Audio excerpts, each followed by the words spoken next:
if I have one thing to suggest for the future, is to be very careful about methods and interpretation of data.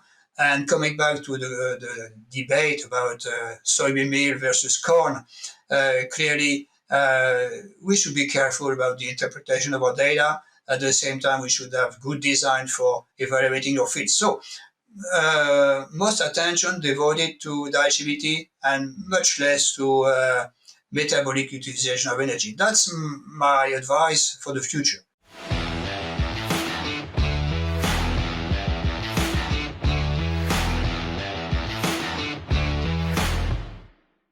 Welcome to the Swine Nutrition Blackbelt Podcast, where we explore the science behind nutrition. I'm your host, Jorge Estrada, bringing you expert insights each week to deepen your knowledge. Today, on our podcast, we are honored to welcome Dr. Jan Noblet. Dr. Noblet, good morning, hello. It is great having you with us today. Most of us are very familiar with your work and legacy. So, one of the things, following on that same topic, there is an ongoing debate about the energy values of soybean meal relative to corn in the US. We even have had some researchers before in this podcast sharing a little bit of the results. What is your perspective on this? Oh yeah, that's new and very frustrating for me, I would say. And that's mainly coming from data which have been published over the last, I would say, 5 years, and mainly coming from two famous universities in the US, Kansas State and Illinois. So I must say that as far as I understand from these studies, these studies are mainly based on the fact that by including in these studies, they included different levels of soybean meal and increasing levels, let's say, and they assume that if the energy cost of body weight gain was not constant, according to the net energy systems that has been used in the NRC, for instance, that means that the NRC system for net energy, and that's also the same system for INRA, wasn't okay. What they observed was that as the level of soybean meal increased in the feed, most of the time they found a decrease in the so-called caloric efficiency. The amount of energy, of net energy per kilo of body weight gain. So that means that would mean they interpreted their data as the net energy value of soybean meal was underestimated. And they did some calculations in order to what should be the net energy value of soybean meal for getting a constant net energy value per kilo of body weight gain. But one thing I think, and that's the major problem of that approach, is that they missed that that concept is okay if the body weight gain is not affected by, in terms of chemical composition, by the dietary treatments. And in fact, what we can see, most of the time these data were not measured in these trials, but we know from the literature that when you increase the protein level in the feed, by instance by putting more soybean meal, usually the energy content of the body weight gain is decreased. So what I mean is that the energy efficiency or the energy cost of body weight gain that was decreased by the increased level of soybean meal was, in my point of view, only due to the fact that the body weight gain has a lower energy content. So I think that this concept of caloric efficiency, if the body weight gain composition is not measured, is useless. Totally useless. And the conclusion of that also are useless. So I keep thinking that the best way of measuring the net energy value of soybean meal remains the, I would say, conventional calorimetry methods. And we don't need to measure again the energy value of soybean meal because that has been done for measuring the DE and the ME and afterwards you use only the equations that are based on the E and ME values. And I would say, in short, at the end of that part, that if I would have been the reviewer of such papers, I would have rejected them clearly, or at least I would have rejected the section dealing with the so-called calculations of net energy according to that calorimetric efficiency approach. So let's say that I think that's not a good story for net energy and energy evaluation of pig feeds.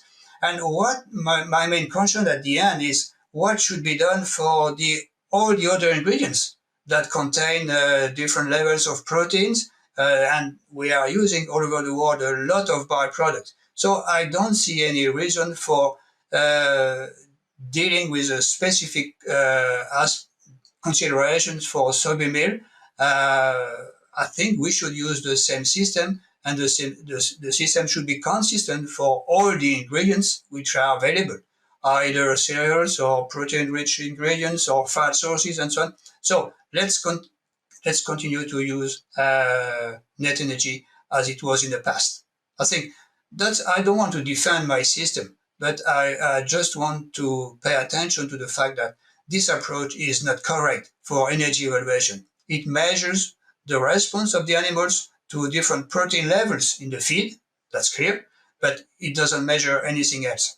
Excellent, Dr. Noblet. And we truly appreciate your perspective, right? I mean, you have been working on this topic for many years, so we really need to understand, what are, some of the insights that you could bring to the table into, as I mentioned at the beginning, there is a debate about, how to use the energy of soybean meal relative to corn. I just want to mention that there is a good discussion paper of that approach that was published in Journal of Science and Biotechnology. I mean, the Chinese Journal of Science, I would say, a paper by Shui Zhang and Li dealing with these aspects. We discussed a lot on that, and that explains maybe in a clear way what are the problems related to that caloric efficiency approach by using growth trials. So that's another further point I would like to mention. Fortiva is moving beyond feed additives to create foundational ingredients that work with your pig's physiology to support resilience and health. With proven technologies like Ambatine, Flow Matrix, and Endura, Fortiva helps you address the toughest challenges in swine production. From gut health to growth performance, together we can make animals more resilient in the face of future challenges. Learn how at fortivaimpact.com. That is a good reference too, right? I mean, for our audience to, if they want to refer to that. So appreciate that. I wanna close with a very quick question, because I think it's important to have it at the end. What do you think is next regarding the research about energy? Oh yeah, I am getting rather far now from research, but I mean this area is not changing that quickly and that very fast, I would say. So I would say that most of the efforts in the future should be about digestibility. I mean, digestion, which can be manipulated a lot. And there are plenty of factors. I mean, additives and enzymes and so on. And even the interactions between enzymes and fiber sources. There are plenty of things. And the technology, even pelleting, we usually don't care much about the effect of pelleting on energy value of feeds. So there are plenty of things dealing with digestibility which remain very important to look at.